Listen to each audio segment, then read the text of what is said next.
дар театри вилояти мусиқии маззакавӣ ба номи Ато Муҳаммаҷонови шаҳри Бухтар таҳти унвони «Тамоми ҷаҳон, тамоми мардум, тамоми замин» намоиши ҳунарҳои мардумӣ ва чорабинии бошукӯҳи фарҳангӣ баргузор гардид.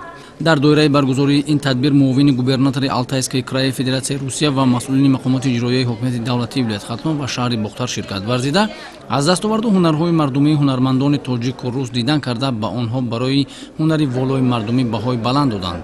Зимни боздид меҳмонон таъкид доштаанд ки ҳунарҳои мардумӣ ва нақшу нигоре ки занону бонувон омода мекунанд, бозгӯи таъриху тамаддун ва муаррифгари фарҳанги пурғановати миллатро нишон медиҳад. Зимни ин чорабини меҳмонон баромад карда роҳандозӣ кардани чунин як барномаи фарҳангиро дар кишварҳои пасошӯравӣ аз ҷониби Федератсияи Русия ба хотири боз ҳам мустаҳкам гардидани муносибатҳои дӯстӣ маънидод карданд. Дар идома гуфта шуд ки ин ҳамкориҳои дӯстонаи фарҳангӣ бори дигар ба ҷомеаи ҷаҳонӣ тақвияти бештар пайдо кардани муносибатҳои дипломатиро дар тамоми самту соҳаҳои Федератсияи Русия ба кишварҳои пасошӯравӣ нишон медиҳад.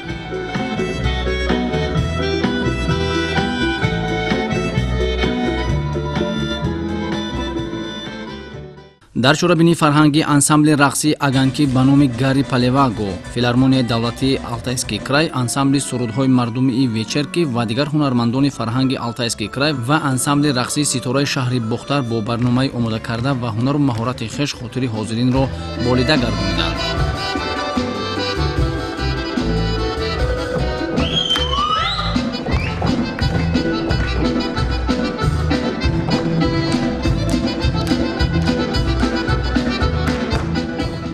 сафари кори ҳайати меҳмонон ва ҳунармандони филармонияи давлатии Алтайскии краи Федератсияи Русия дар ҷумҳурии Тоҷикистон идома дорад.